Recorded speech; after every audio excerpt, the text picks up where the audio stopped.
Ya whawhelo ea tulu sumai, malo toi foi mai, whawhtailo toi foi mai. Lau saudisi talu po. Whawhtailo mātutua, wa e tai mai lava i mātou lo manuia. Malo file mu, male matango fie ole malama i laua fionga. A o mātou whaalongolongo iai. Mātou te le tai o na mawhai o na whaamatala.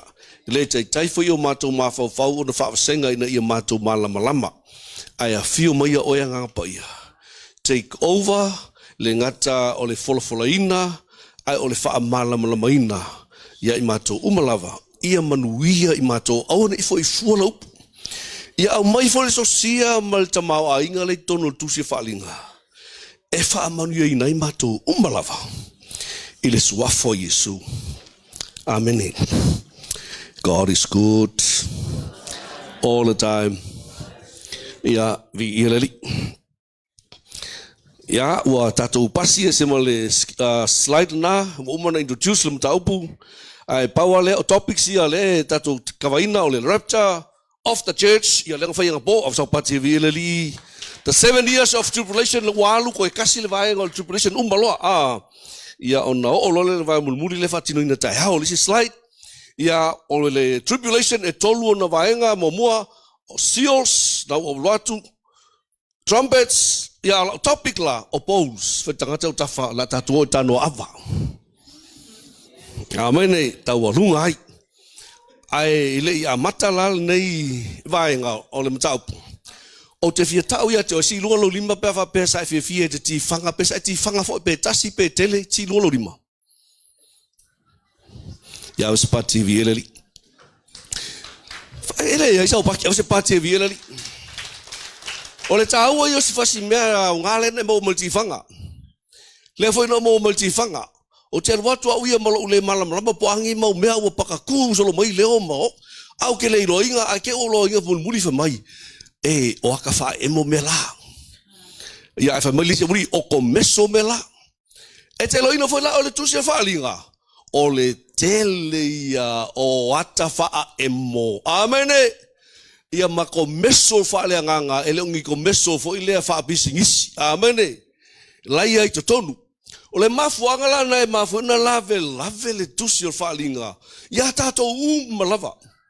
E folinga mai ai e alu luma sa utu alu itu ko ko fo igua alu le i ko fo i ya le lawe mamla mai le la mafuanga ona ia ta FAAEMO na e fai ma to e FAAEMO emo mai ala le wingo ta FAAEMO e fa mal e lu tu e fa mal mala mai le me wotu na ya la to ta watu ai se me lo tu le history o le la ve to no fa linga ya le history.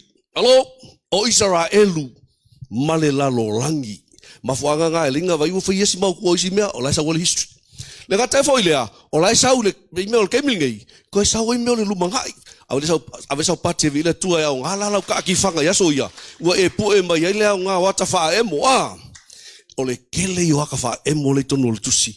Ale nga ngumi ka koe e malama lo le wingo le aka FAAEMO. Le wingo le aka FAAEMO, le au ngā o le parenthetical visions ia po faalinga e mai e FAAEMO ko se mea ko e malama me lai kua mal history FAAEMO ko se mea inga e malama me le la o yai.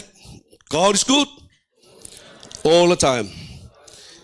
Bieleli ia ole autele yo lai tanoa po ipu o to saule tua ole kele o ia ka FAAEMO ka ua le vai le kafa mai ele sunga malaki me fiti la ole kele yo ka FAAEMO ia pasi ko e fiti amene ia fa ngaflu sunga malaki ai ese ka ma ku ia ma ko faya o ta FAAEMO la ia ole fa pena ona la FAAEMO fa sawa ele umi amene ai fi mamma kili ia ole fa wa ma ko serious ole fa linga ia va ile Jesus Worship Center Manurewa ia ki ko mo wa just kemi ia ma ko episodes ole fa linga le terminate ala ka ko FAAEMO fa ko copy e ia la ia ki fikas o ai mamma mai vaenga ki kele ia fa ngofi fa mamma tu se fa linga mai si vaenga ia sa tu ia pois foi vaenga le o teatro oila ki fikas ia be ia slide.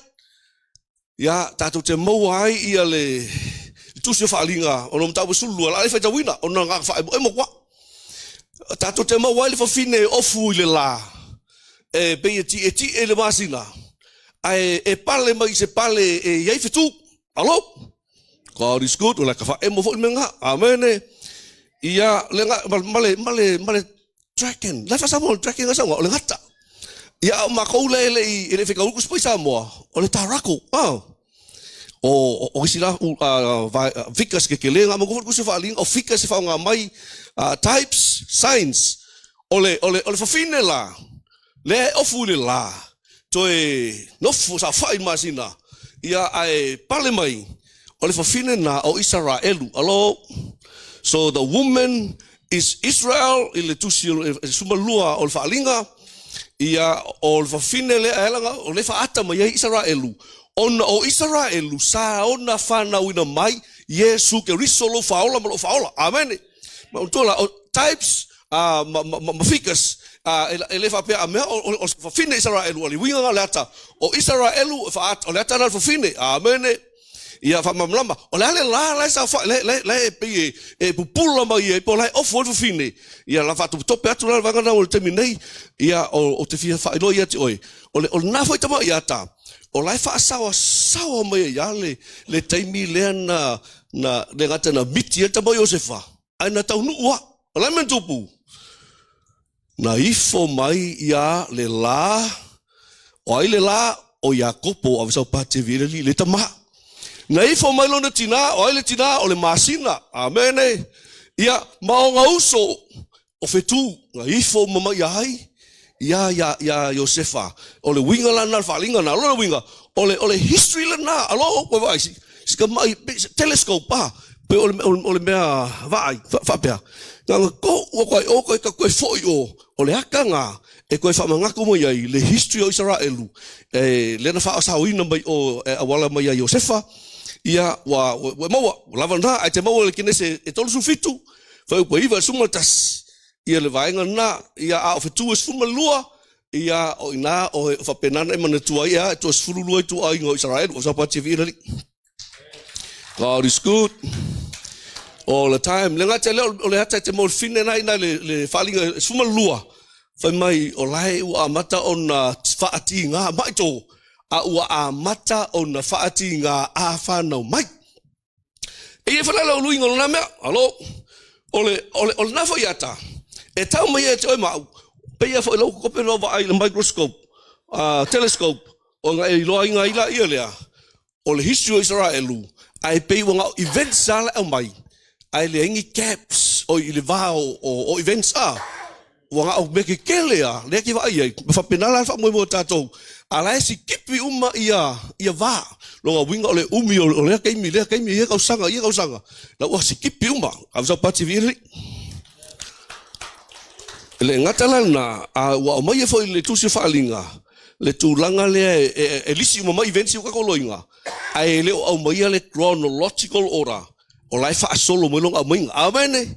Mela le tawul ta to malam lama ya ungi ka confuse ele o au mai a memo ko fa solo o memo mo le fa lo mo fa ka waku o memo mo ngai ka hu ese ya so pati le lava nga ya o lesi ka ko slide ia o lesi la nga fika to no tu sina sumalua ole ngata pole trekken ia ole ngata o satani ole hata la satani. Amen. Te mo betul mo fa na o tu satani lumo fufine a fa na mai ole ngata na la fa mo ngata e fa na mo le pepe follo pu elo fa i filo ia le fa kingo le malo fo ngale ai farao le fa ko unga le oi fo lis malo ole kopu hey rota fa nga mo yo ke ke malo fa longo fo fa nga send lo la o sue ole mo fa do fa sioki ka mai ki pepe le lu ka sanga kem ia oki nga Yesu ole ngata na sa uni pu el pepe ia o i fa le ke bawai ole mtau tiefo e fa na mo el pepe ile ka nga ole fa ka le nga ka e pu ai fa mo ave na ile langi fa mai he was caught up to God in his throne. Au fa pena na veina ile langi ile tu lo no fali. Wa vai fa sa for history. Wa pingi for history ga le me ga kupu.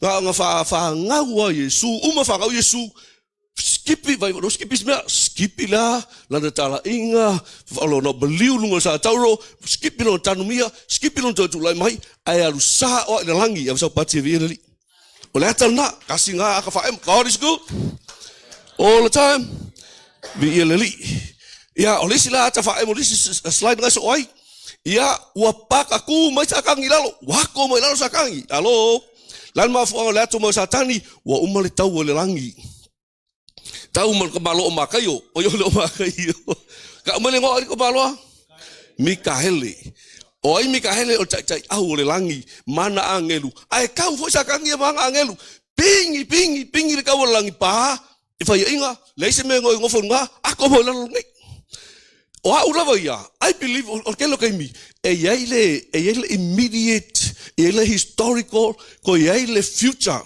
fulfillment o ke lo ba ya ula vai o te tanto nuinga o I foi le ka mai ai nga ele aso nga ko mai ai sakangi belunga manga angelu paka ku la ngai ele ko yola mela ile ko fari ole ko ala nga le ko fio nga la e ka ho I lunga mela ia la ma singa mafku lo ko ho amen ia o le fala fala vela solo ai ele so ko fer ka wa amen e ko fer ka mulmuli e ko ya ko foi la lo ko pa ko le ko ngambinga la ngala uria wai sau historical ko sau ke mi ko sau e ala luma o le ka wala nga e ko mo la ngai e le ko yo ngai ole e ko mo loi ia wa ka ki fa so ka ko mingo fa ka si ka ko la ngai pe fa pe ka ko ki le o si kianga alo afsa pati vi le li pe o si kianga God is good all the time uma falinga suma lua falinga suma kolu e lua ki fika sala falinga su kolu wa ki fika sala ole mangu fe ai mo muanga ku la imel sami ia male mangu fe ai lo lua ku la imel lo le fe mangu fe ai ku la imel sami o ha wa le ko le foi la utanga ta poto tu spo left ne lo mali li fa kasi po fer mangu fe ai a fer mangu le perfecta pelo a wa ia ma to ai fer malo tu nunga ole mangu fe ai mo le ku la imel sami o ia nga ole mangu fe ai o ia nga ole anetikeriso alo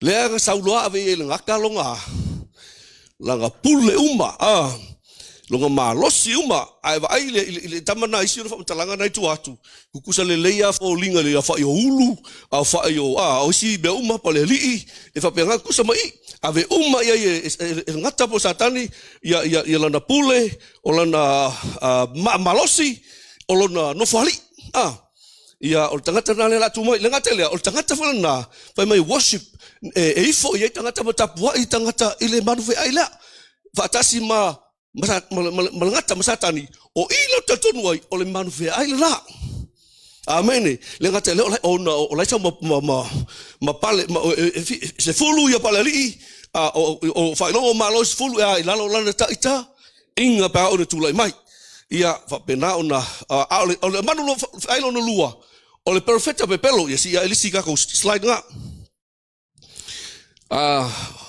the second beast is the false prophet Revelation 13 verses 11 to 18 sa uma la o le sileka mai masal salonga la ai ongol mang fe mo mo kula imal sambi ele le masal salonga o se tangata ele o ska ka sala e kula mai o yo mang fe ai alo lo tau mate ngata po ai ia o me monia e fing tata tau mate ke ia ko e bisa misi ka mangisi ka le sia alo ai manga ia lo fa kali e ke lo me mo ila so sa wai wa e ka maka ka wa sala lo fo ke mingai alo o aula ia o atunu ma tu mai ke mingai ku mo sala lo ke maka pe ako se fulu malo ke kele au ke fiki kilo po le leader o le chief o ka piko I malosia ku nguia mal ka o lolo o masal salo ele mo ki ngwa o masal salo lolo le lo hapol mang fe ai la mo ko ka mala le e sa we ka le fai le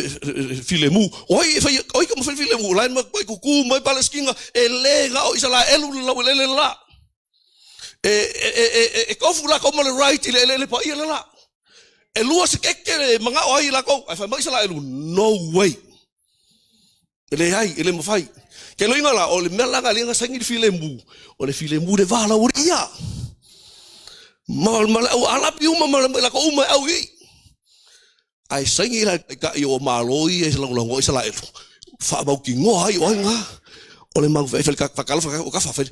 Ole ki koe popole fualu suesue. A whai ole keiming e ali mai. E ke ali mai e loa. Au sau pati e vinali. God is good. Ale perfecta pe pelola. Ole kamala lea. Whamai tulai mai i le land. In the earth. O to tonu lau lele. I eila kar kongunga. Mal masa salonga. Fōlinga o sika ngakala vai e songa pi kanga isa lai. Amene. Le perfecta pe pelola. Ya. Koe wha ma kili perfecta pelo iske me kakubai. God is good. Le sia ka FAAEMO lea soai. Mau le sulfa. Whalinga sulfa. Mo lima. Se lau fa sumar fa ya tangata ia wa le sa ka uvo o se lau fa su fa afe amene oi tangata ia ye la fa ko pe ko ko these 144,000 people are Jewish witnesses. They are the first fruit of Israel believers in Jesus. E ke loingo isa la elu la ko ke enga Yesu o yo se mesia ele o yo se faula ele o yo ke riso mafuanga lau ke enga ila ko ile tua amene ai le aso mafuanga foi nga vai bai ile tua ya ai foi que malo que ngelu e fiku se fulu ka usanga o ka penga mo longu fa mai la mi leanga maleanga sala amene ole me mongi ala ko e kasi ala vai aso ole fiku se fulu ka ke le fiku ka usanga nga le to toi le la into ta ole tribulation le fakali e fiku ka usanga amene lava langa avsa pati ile li me le sia ka FAAEMO o sia ka FAAEMO ia I le la o sia ka FAAEMO le o faalinga ka ua yo faalinga ia e kolu faalinga ia a o angelu foi kolu warning la patainga amene ola ka fai ka lola ia wala ka ka mai lo I ta noa po ipu la fai ta winda la le faalinga e sumal fa ai fai ta u foi po no mal fitu fa fonga na ulo fo ile tasi angelu ua lelele taulotoa inga le langi. O ia te ia le tala le leie whamavau, e folofolo atu i eno nofo le lalangi, i atu no uma, mai tu a inga, mga ngana ese, manu, ua whaapea atu ma le leo tele, i au tau matatau le atua, ma vatu ia te ia le vi inga, a wawa o maile tu waso o lana whaamasinonga, mai au tau wifo ile na whaia le langi, ma le whanua, ma le sami, a toa mapuna o vai.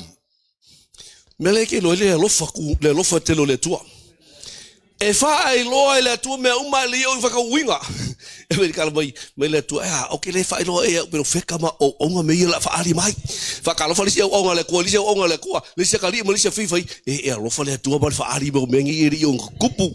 Inga ye la ka penga. A fa lo longo mala sta ngata fa fa tu o te e mai te me ia.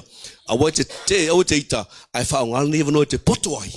Awa e tau no lava mene. Pete mana o ai pele ai e tau no lava. Ai falo, se ko fai kau male linga ngai fai mai ale le fai punga fai kau male fai puongo. Na ulo fo ile tasi angelu ua lele le tau loto ingo le langi.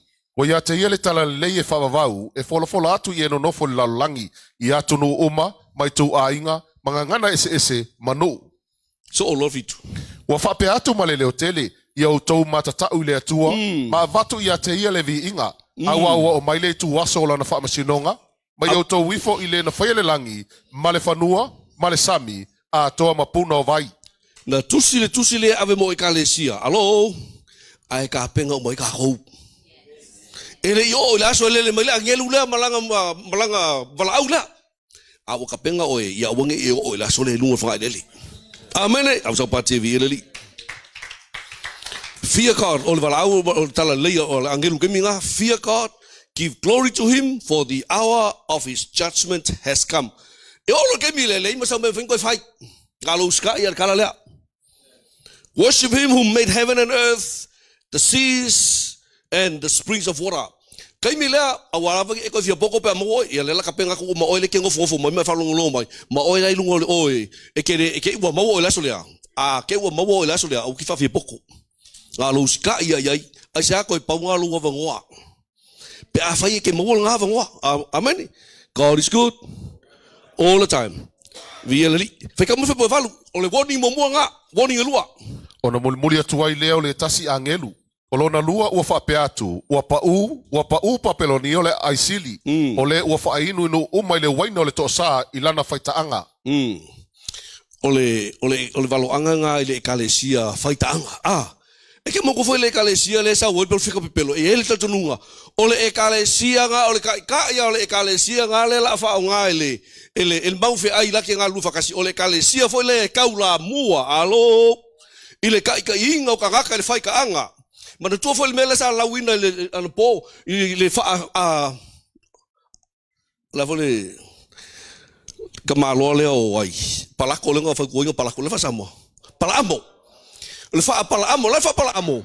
O le fautua ina o tangata o le tua e o e faile aga sala. Ma le fa Nikolai tai. O le almea fa Nikolai tai fai. Awange e alu ako ko le kua, alu afa le kua. Amene. O le ale mea ngai fai ia faleanga ia fa mafai ai onga ke enga le kua ngaka fa amalai aloa. Ai le mafai ga sauska ka fa amalai fa ngau le kua. E le mafai fa amalai anga o e se va ngau fa vale inga o e. Onga e fai alo le mea e ingo sia i o le kua. Ma nga e sala ma e murilua, ma e fefo iai, ma e le alu ako ko le kua, ai ke alu afa sa pati e virili. Ole mea langa ma kua e thrive vai le ekalesia le ma perfecta pepelo lea. Ilo na taimi e kali, va ilo woni, fa le woni, saungi ole apa u oi, ma le woni mulmuli, fai tambai, fai boe soai. Iva sutas. Iva ile sutas. Ona mulmuli atu ai lea ia te ila uolo na tolu o angelu, ua whape atu malele o tele. Ai se tasi e ifo ile manufe ai malo na whaatangata. Matalia le whailonga ilo na mua ulu polo na lima. E inu lava ia le waina o le toa saa o le atua. Walilingi ina atu e le suia ile ipolo na toa saa. E popua ngatia fo ia ile afi male te ioi luma o le au angelu pa ia. Ma luma o le tamai ma moe. O le asu fo iolo la tau popua ngae anua e whavavau. E whavavau lava. La tau te le maua fo se file mu le ao ma le po, o e ua ifo le manufe ai, ma lona whaatangata, ma sena te talia le whailonga o lona ingoa. O tau wa ai leanga le leio le tua ma le alofo le kua ma le wono tangata e le io ma ipu el kosa. Ei, ele ia maka kua ipu ala wono kaka le mera la sau. God is good. A o ila inga maua kaka ke kongu i o le follow kaka ia la mawai.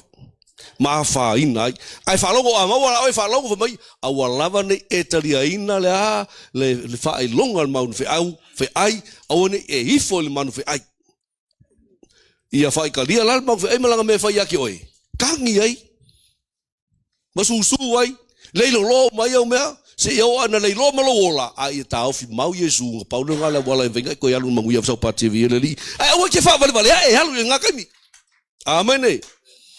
Ia, o le sia ka FAAEMO fa kope lava, le feta wina, o le whaalinga sulfa sulono, we see Christ upon the white cloud, getting ready to reap the earth's harvest.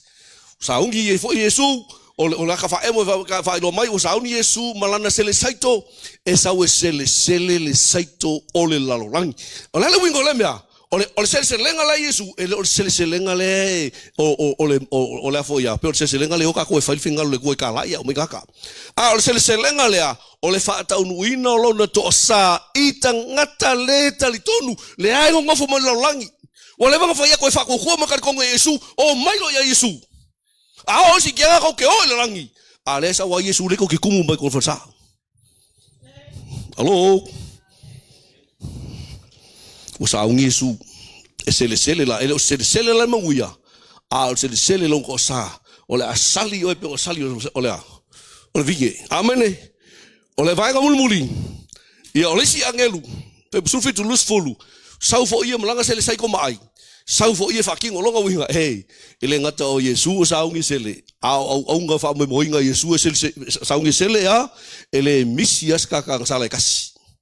Ele misi sika kale kale kongo kasi ile selenga o fa longo la kala selenga le fai mai ole asolea espera sele mai o sai ole vine ai tongi solinga vine ai soli ele solinga vine fa foto Jerusalem fa ko mai me umangi kupu o Jerusalem kupu o Israel amen e soli ko pa ai fa mai ole kafe lo koko ma le lepal koko fa mai alua e lunga lo mafia fia ma lo maulunga ile fa ngutu sol fonua a fa pela o ule tu I a so fonua le I al mawalunga le ole fa ngutu so fonua ole mawalunga le ai ole mamao la kwai a vai pe fia kilomika la o mo kan fa liu kilomika me le e lua se la wiva sur kilomika Le me kafe ko le streamling ai. Mai fafo pa Jerusalem.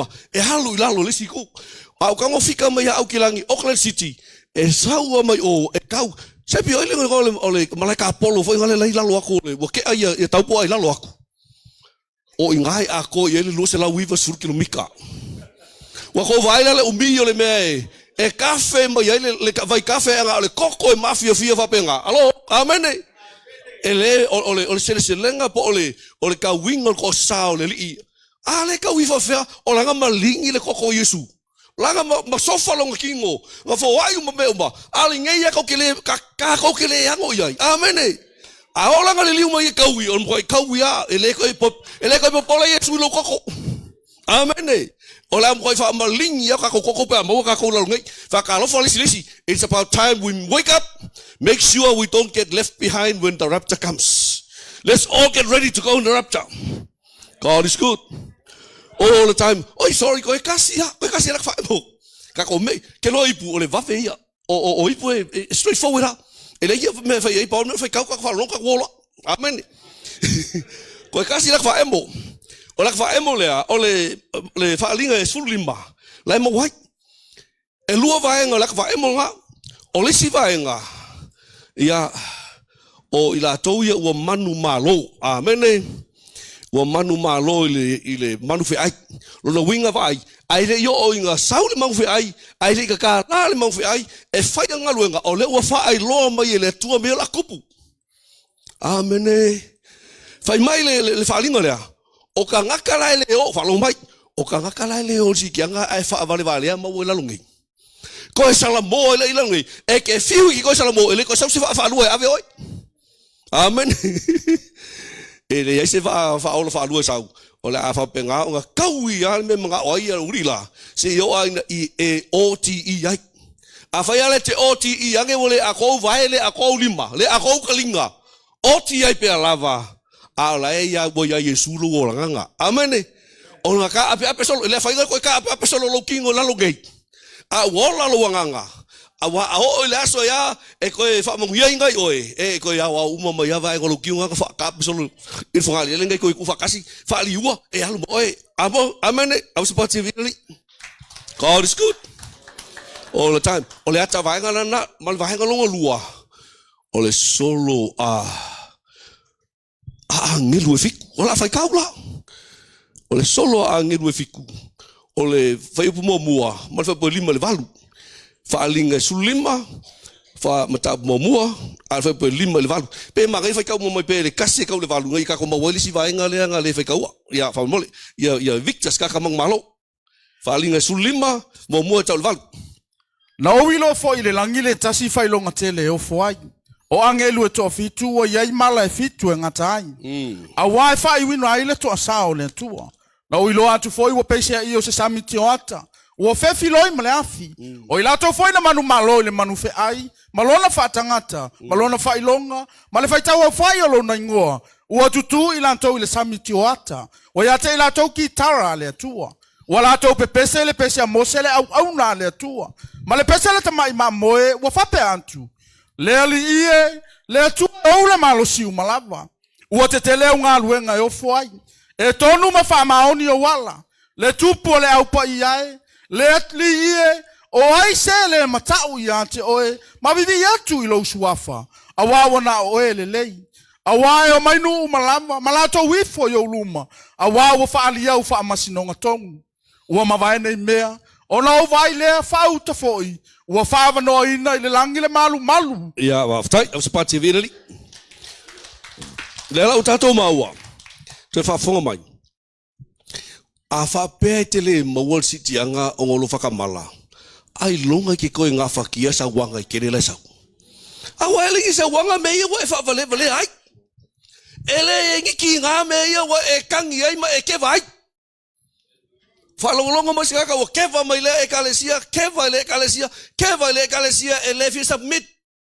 E le fia serving al discipline. Ole fina ngalo le koe ke malosi ma e ilai e ke ready e ke alu mangui e whamvau. Ai a whaia la, mawala o ko ui, a whapera ke le o ma whaia ngai ka mai mea ia e le se sawanga, whapera ngai survive i kai mio sawang ke le lai sau. E faulinga mai ai longa ko yese ke sia ngoi fo iku ko faulainga ke milea. Hello. Hello. So ko fo ikwa ona itangata la ia. Na itangata ia tau tela fasu fa felali. O la tona e fail tala inga ke milea. Wo malau ke sia walu le kale sia Yesu Kristo de langi. Ai ola se lau fas fa o kaka isala elue ya. Ka ia inga Yesu e fail kala inga e milion is kaka ko faulainga ke minga. E kusala pe fasi o kia ila ko ulalu ngai mame uma o lumo samiti o ata lumo no fali o le tua ila to le manuia pe o le taime to e fa tu mo ila to nei le oti lava e fasi o tia lava e oti fa ma tu la to ai i o le manuia so pati vire talo si e fa longo mai sta ngata o lai fa tau te e ai le ka inga Yesu e mo ia ke mira ko e pau anga lo foi ko ke ko saul manuia fa va tato woloa i ipu e fitu o le toa sao le tua. Wai whalongo le kusi na whekau mai o ipu ia po tā noa ia e wha umai le toa sao le tua. So we have come to the end. Awasa pati avi iri. E leila sa me whai ipu ia ngala kako whai kaua kako mamlama wai o le straight forward ia ma kako nga i wha uma ia o le ipu mamua o le whaalinga suma leono whai mamua i le lua. Na ulangona fo ile leo tele mali malu wa fape mai wa fape atu i angelo to fitu o ia inali lingi atu i pole to saole atu le langi ona lu atu leo o le mua o li lingi fola na ipu le fanua ona o le papala le anga e ti nga itangata o ia ile failonga o le manu fe ai ato mai o ifo ilona fa tangata tato wa ila ilisi matu ya uangi kako fa longo le fainga ta o isi me ia nga lau mai pu fitu ia ma fama pa ilonga fitu ale saule fiku muli 3 lots of 7 perfection le ku mo kan kai leo amen ia leo sitianga ia wa mele la au ye ka ko ia mai la tou e leo le manuia mau wa ila la ko i God is good ola mele tu pui esa sa le porto sa ile fanua ai oso ai mai sua o tangata oso ai mai fula oso ai sila i langi oso ai sila i lo oso ai sila i au kafa sila i luma sila i kua po fe oso mo e wa ka fa singa mo mai sua amen o mo ko imleanga fa mai ngai sau fa mai lenga kupu o ai kupiko ia nga e ko sa uma ese ko iva fa po valu sumalua kama nga le ko pingi ye uria God is good all the time le mesi silinga langai e le to e maua se fofo le mau fa mai le nga mai le kai ya o me nga kai fa mai la ia nga kai fa mai e uyo ku oi ai uyo mai la ko e uyo mai o ka foi uyo le lo por ase bengal ka foi the reality le kai mila there will be hell on earth amen o ma kwa ia le hell on earth ile lalo langi kai mila awala iangi e manga lalo langi awa ke fa senga o ye kalesia e fa mai o lo la ko wa pala kai so lalo langi kalo fai wa ko fa longo mele sa lalo langi ya tatu o ile ipulo na lua e fa vea ole nga fai upa ko lu foi lipo lua ia o li lingi fo elona to lua angelula na ipule sami ona li utoto ai le pe ole toto le tangata oti ona mamate ai le o me ola uma o le sami vai li lingi le pu o le sami li utoto sami mamate uma ia kalo fai nga kifi mangai mangingi kalo fai o longo mafunga kalo fai fe kalo fai ai pusi kalo fai ngai lupo kalo fai ngai whales kalo fai ngai pepe uma alo kalo fai this will be total destruction of the food supplies from the sea ngaka fa longo ole destruction sa momu aku sanga ole kasio vai kolu ole kaimilea e sa lo le ipu ole ko sa le ko fa ko sa le ko it's the total thing destroy la manguil sami fa fatai le tua mo malosa mo ke minge ko fa yaki nga esa mo fa ko anga marsami ia kuo ia ka ko ka fangua marsami ai pangalia aka ko le ka penga mo le langi ele fai mo ka ko fangua mo ka ko nga kai fali amen ele to tau sami oi ke le ko fi ko sami saya wa ngamu le anga o stinki le sami Upu se sao, ua helo le sami. Ai sea, ua mamate uma, ele ka ngofo kofo ia. Ele ka mawhaifai kafe o ingi, ngi waa le sami le kamilea. Whawhai kafe o haile, ua, ole wai o lia, ka fola. Mai ia kele, ua enga pepea mangu mai lunga. Pengi o ngā lau se kele. Ua le koe mawhai koe whai o haifo ile ngi waa le sami. Whai ka kau kafa. Total stoppage of sea transport. Hello? And total loss of food supply from the sea. Ipulon tol fafonga. Faile fitu. Walilingi la foi elona tolu angelu la na ipui vai tafe mapuno vai. Ona liu toto ai lea. Na ulangona foi le angelu e pule vai wa fape antu. Lea li ie, ole ami o tonu oe. Ole soifua, ole na soifua. Malo ole lei. Awamu fape ona e fasalaina. Awana la tofa malingi na le toto tangata pa ia ma profeta. Ile weba tu ai ate ilanto le toto e inuai. Awa wata taulea mo ilanto. Na ulangona fo ile tasi ma le fata fai taulanga. Ua fape antu. E moni, le ali ie, le tua e ole malo si umalava. E fa maoni ma le tonu au fa masinonga. Walilingi I vai tafe, o vai puna, o vai lepa, o vai toa, vai eli. Liu toto uma, ai ole toto tangatoti. Amene. Ua tauia le leia ia ile mana onga nai tangata ina oti fa maturo, ma ua aku le la ngala umaku, o la ea ilalo le fata fai taulanga o la toa nganga, ma whapea mai, le li ie, o awhea te tauia ilo matu toto ia la tau lai, fa sa wai la loi la langi, la fasi o ki makou. La e fa wol fa sioki kaka.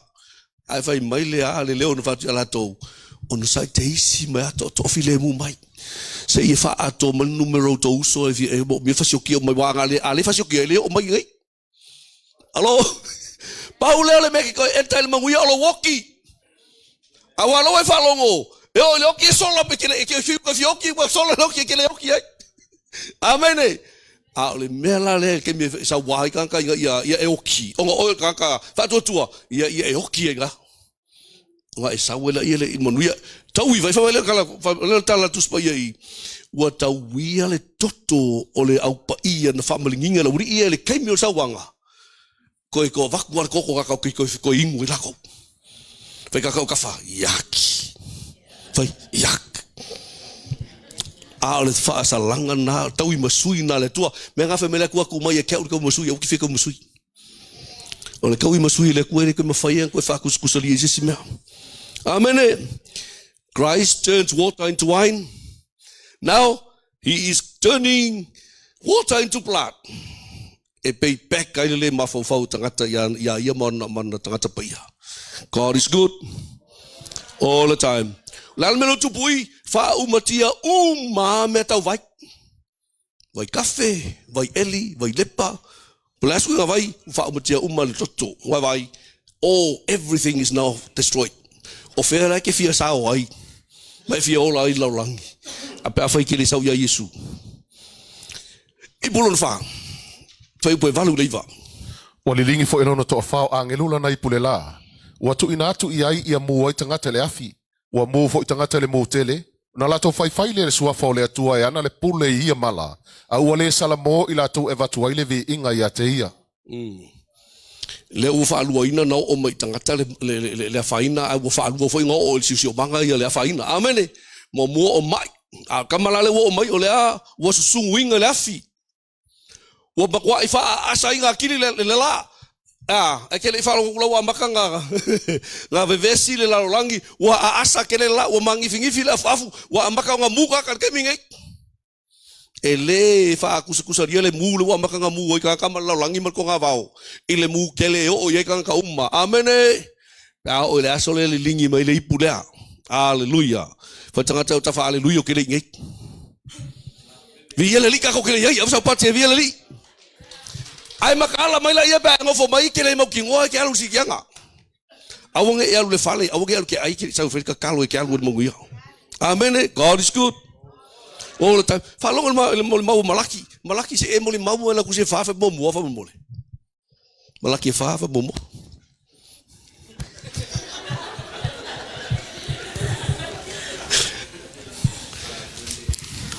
Awa fauta ole ao mai le aso e muai pe se umu. Ona faya ilea matangutu ngutu o saito e fa maululunga uma. Ato ma e faya mi ole anga uma. E susunu ina foi lanto ile aso le ao mai. Ua feta lai mai ai e ofo au. E le fato ina ai mo ila tou se a po se la au. Ko vai mo ka kiol me le sau. Al mele ngai ngai ke ola. Ai umia ka pe le nga mo ngai. E umia nga susungo ai fa kinga nga fa pe ai ke le oki. Wa efi oki wa efi mapu wa efi ai le ai se mo kwai kau i alo le mafo fa. Fa lo lo mai o ngai ke le mafo fa le tu ke mi ngai. Salamo ngai ia mangunga le kwai. Vai a oi le ke le wango ya Yesu o ngo kupe. Vai a oi ke le wango le nga pa ia o manguia la langi. Wa kale ke mi ke poko ai. O le wa emo mai ka fa emo le wa amaka pa le ka boy. Na wo so fa ia sa o isala elu le yo isala elu fa isi le wo fa sa isala elu. O isala elu ka ko time clock. Wake up. Wake up. Wa laka inga ka kafe mai kafe nga ka mimunmuli. Bi ele. God is good. All the time. Si kinga inga wa mu, but men did not repent. They continued to blaspheme. They didn't even give glory to God. Kau ke lo inga ka ngaka ia wo kokoi la langi ke mi le lo sa ye le fo ko sa le kwa. E le ko fa ola inga. Ko fa mangingo le vanga le. Ola to we mau mai ele e ko sa ma mafale le kwa. E umaloa le first 3.5 years. O lo le ko sama mafa. Wa ve se le kwa ngai si vai ngai ya. Ala fo inga ngai le kwa le si vai ngai le oki. Nga va ka nga le kwa. E ke le oki. Ai vai o ki fi poko ele o sala elu. O ka sala elu le nga ngai le kwa. Amen. E fiu le ya urila ai fa sa ngale mu fo ile kwa mai malaki. Ai sa ale nga fai mai laka ya ai kupiko. A o sa uma mala se fulu o ai kupiko la men kopu. Le ai ya ma se me kasi nga fai nga ila ko sa I le nule. O fele ngol sa ngo fai la ko. Oi. Wa hale ka. E fa pe ngala me fai le tu yo no nu montangata. E nga e le fai nga le bele after party vi. God is good all the time. Ia ipo lima. Fa ipo sfulu sukas. Walilingi fo ele na to limo angelula na ipule no fo ali ole manu fe ai. Ona fa pa uli ulingi ele ole na malo. Ona la to fe ati ele ole to lo faiva ona ole puapuanga. Wala to fai fo ile tu ole langi ona lo la to puapuanga. A to mo la to papala. Wale sala mo fo ila to ia la to wambio. Wa tau fa longo le le tua male lofo le tua ola wa lu afe ka usanga ka male warning le langi. Amen. Wa over ba lu afe ka usanga ka male warning le e warn ka ko ai nga ko warn na maka ka fa mai awang e ka ria inga ai ka ria inga fa longa ma fa ai o me e kupu ya oi. Mo tau tia mai wa fe akio la ko lo fa sa ke le me fa po sa inga langi.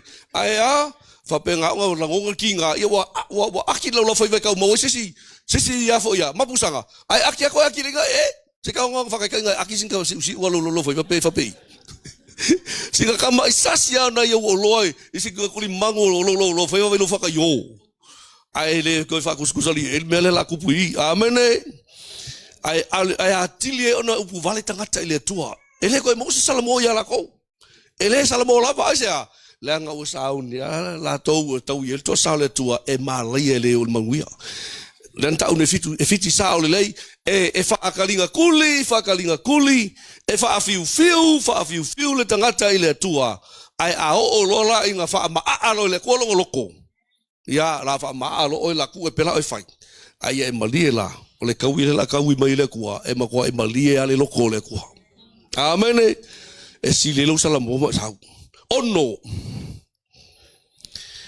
sululu sumole ono o lilingi fo ilona to ono angelula na ipule vai tafetele o firate ona mate ai leo lona vai ina ia saunia le ala o tupu manu mai no isa sae ona o iloa leo nganga le anga to tolu e pe orane o mai na le nguto le tarako ma le nguto le manufe ai ato ma le nguto perfecta pelo Awa nganga i o te moni e whaifa i longa. Wa lato atu i tupo laulangi ma le atu laulau uma. E whaapotopoto ia te ila tau le tau e le aso tele o le atua. E ona le malosi umalava. Whauta. O te alu atu pe o singa oi. Amu ia le mata alama tausi ona ofu. Ina na isavali o ia le lava lava. Le lato loa atu fo ilona maa. Na lato whaapotopoto fo ia te ila tau. Ile mea ingoa ngana e Peru o Amaketo. O le kaua lea o Amaketo e ka penga laso lea. O le ngā pā o vesinga lea Israelu e le amakanga le kaua Amaketo. Amene. Iri amakanga i le kaua Amaketo. E whakau nguu ma whakingi pā o ai le uko o ka penga ngā koe ngā uma me uma. Whakau awhai kaua Amaketo. E le amakanga i le kaua Israelu le Amaketo. God is good. All the time. Al manino ia e tolu nganga leanga e tofu ale tangata. Mangu fe ai. O le kalako po ngaka o sakangia nga mal pelo feka pelo male lange oso mai fafu balong muku o nganga leanga nga le sapu lea makai kaiela ko nganga ke mongi o mai lo le kemi lea o lo ia ku umala langi ya e fa poto mai o te fa manino atu o tangata tonu ai o igama ia o filio Israelu au na wa iro inga la ko umala ke mai Israelu wa lan me ko ke mi e wa ka o fasio kinga Israelu o yo tangata Israelu cold blooded e le fa ku fa lavia ai paki ala wo fasio ti fa mo moina o le se ka un me la ko fa o le kalia ko Israelu o le ka o la ko me fai ai e te lo ai tangata la hite ya Israelu ai ka Israelu o le me le fai el ti apolo o lato e fa tupu pela Italia o la kou ala ia e fa sapenganga koe fa nga inga ki apolo e o mai e fa sanga tau ia Israel talo fa ia Amerika ta talo mo Amerika o le wo fa pele ia Israel ai talo fa ia Amerika e ia ile aso e susunu ina i Amerika e collapse Amerika e a fa ina i Amerika le koe mawhaia loe Amerika o ngā pui Israel. E ka kaunga happen le melnga, langa o le kaimingei o lai whalango lango Israelu ia Amerika. Le ke leo kaimi, ai lai kikir whalango lango i le tua. E masofa lo le malo si anga o Amerika, ku hoa kasi loa Israelu, lo lofi mai loa ku uia. Wa saungi le kaua Amaketo. Amene, God is good, all the time, vi yeleli. Ia, male pu, no le pu, ipu muri, ta noa muri, sfulu fitu lusutas. Walilingi fo ya lona toa fitu angelula na ipu le matangi. Ona tulei mai ai leo le siu fonga tele mai le malu o langi. Mai le nofo ali i wa fape mai. Ua uma ona fai. Ona tutupu ai leo mafai titili, mawila. Sa yai fo ile mafui a tele. Ele fape ona tele se mafui e wo tele na wa. Talu ona yai tangata ile lalo langi.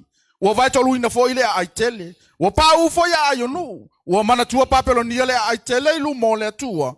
Ina yetu ina atu ya te i ole ipu. Ole waina olo na toa sama mafa. Wa so la fo i motu uma.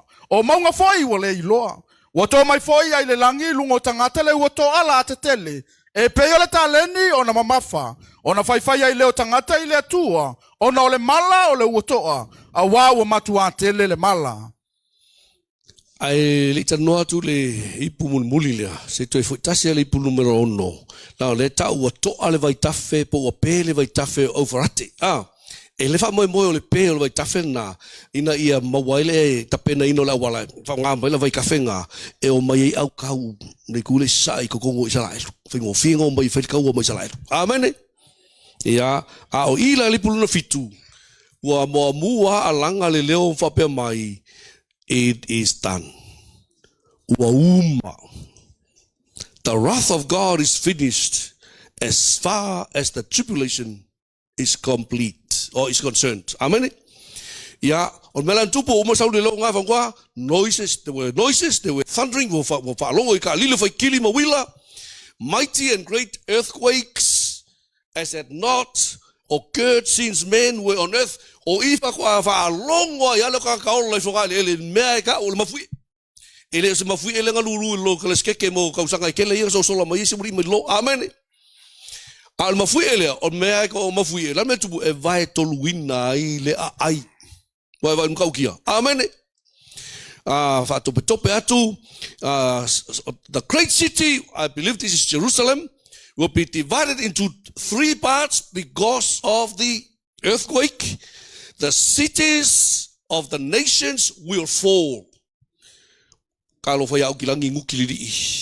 Ai umala langi ngukiliri ifo. Amene.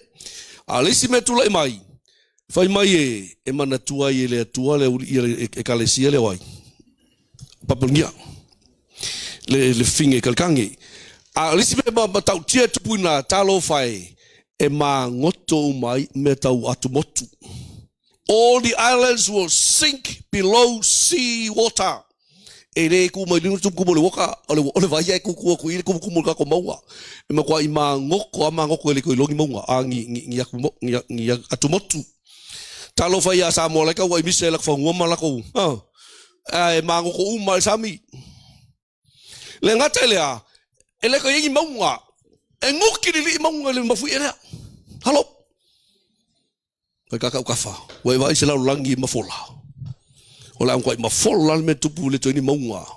Langa i la ka penga mo le si me lai tu atu. Amen. No more mountains. And hail from heaven fell upon me, and hailstones weighing 45 kilograms will fall on man's head. Wow, ai pa umalangi. Sei pa umai fo inul fa alol fale. Ai ko ulu manunga langi fa su lima longa winga nga pasasas. Amen. Ngoko afai e pa ya ngoko fa kasi mauloloi. Ol mamafa masau. Makau kiol mele nga mai. Amen. Ai fa mai ai le kai ya salam ngo kanga. Wa o kanga wa usa ungel malaya. E fa penga on fa malaya ina le tua. Awone e alu malaya. Awone ave o matanga ta fa malaya ina. Ai ave o matangata fa Manurewa o la wala ave o ma o matangata fa Manurewa tatu salamolo e upoletua tatu fo yese mai loia mo tatu fa gata mal tatu fa fi na upea ai e poto Yesu ave sa pati tatu no sunga sepi